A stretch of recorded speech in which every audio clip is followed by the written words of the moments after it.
Welcome, brothers and sisters, in tune again with Great Controversy Warring. In this episode, we will be talking about the French Revolution and civil unrest. Um, there's been a lot of protests in different countries lately. The latest one that we have gotten is Puerto Rico. We're not going to detail their protests. We're just going to mention that they're going through a protest because we're not here to speak on those kind of matters. Um, why is it that so many countries, so many movements are happening quickly? There's a lot of civil unrest. There's a lot of people that don't respect authority in this day and age. A lot of youth do not respect authority. There's a lot of anger in people today. Why is that? Well, if we look back in history, the reason why societies or individuals or tribes or groups of people are so angry is when there's another kind of group or institution or organization or religion is suppressing another.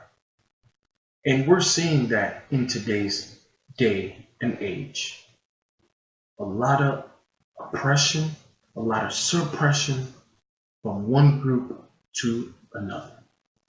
And in this episode, we will be talking about one particular one particular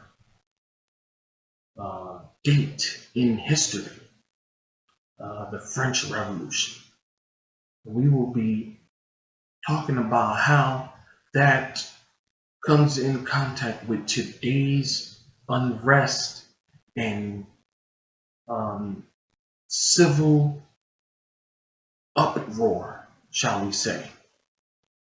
Here in Great Controversy, the book, we go to chapter 15, which talks about the Bible and the French Revolution.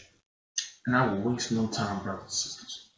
In the 16th century, the Reformation, presenting an open Bible to the people, had sought admission to all the countries of Europe.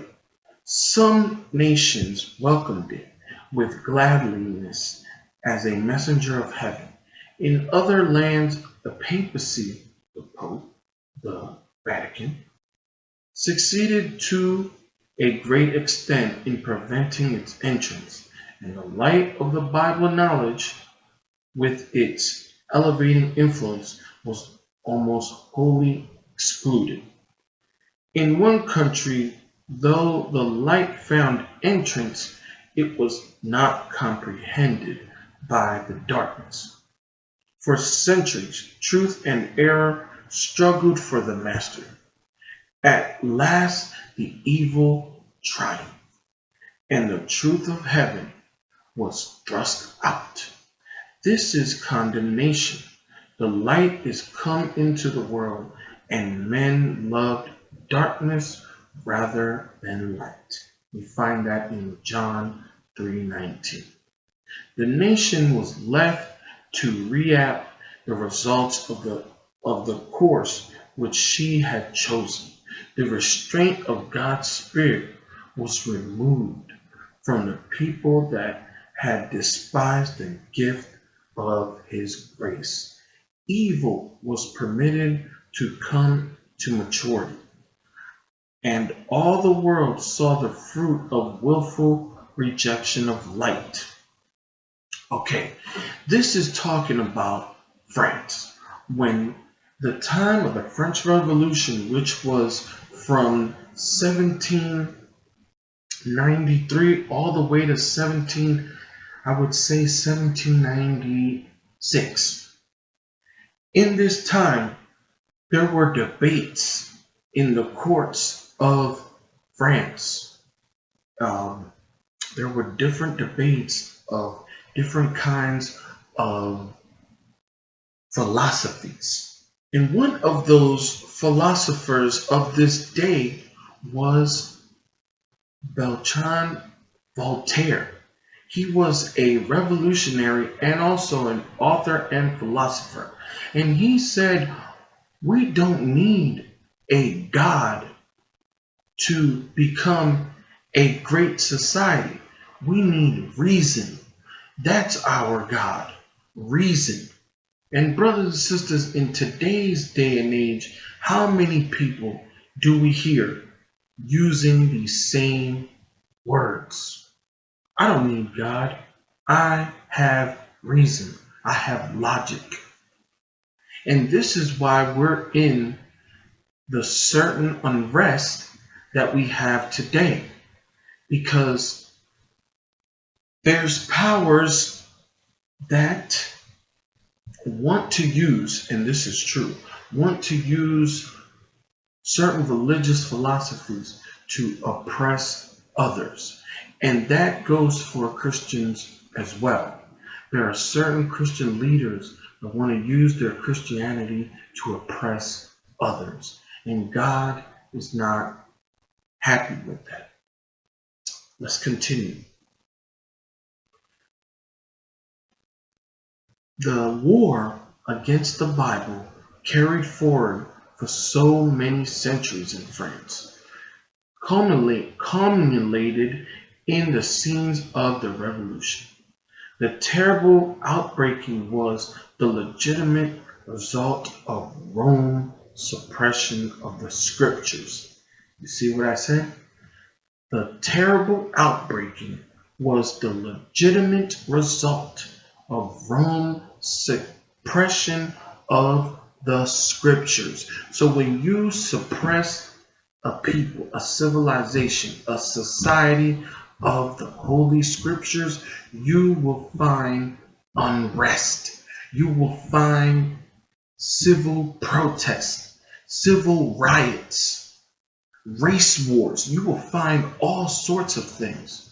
We had that here in America in the Civil War. The Civil War was about race, but it also was about suppressing the Word of God. Because the slave owners of the South wanted to suppress the slaves and telling them that it was Christ-like to stay with their masters.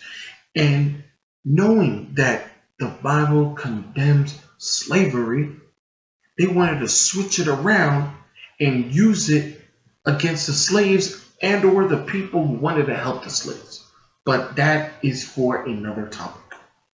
The suppression of scriptures during the period of the papal supremacy was foretold by the prophets. Take a note here, brothers and sisters.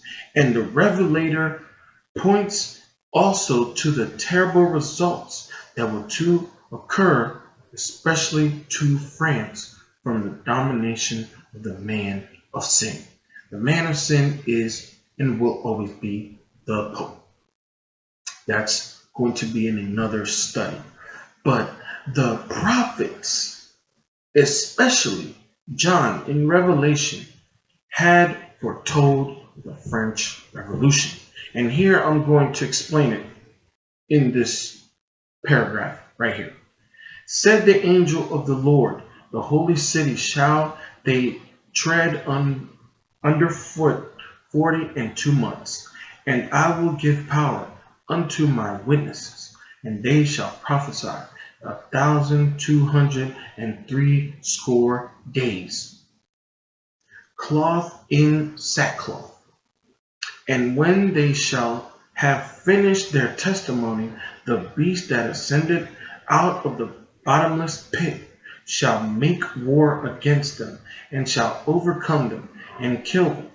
And their dead bodies shall lie in the streets of that great city, which spiritually is called Sodom and Egypt, where also our Lord was crucified. Now, I'm going to do a little explaining here.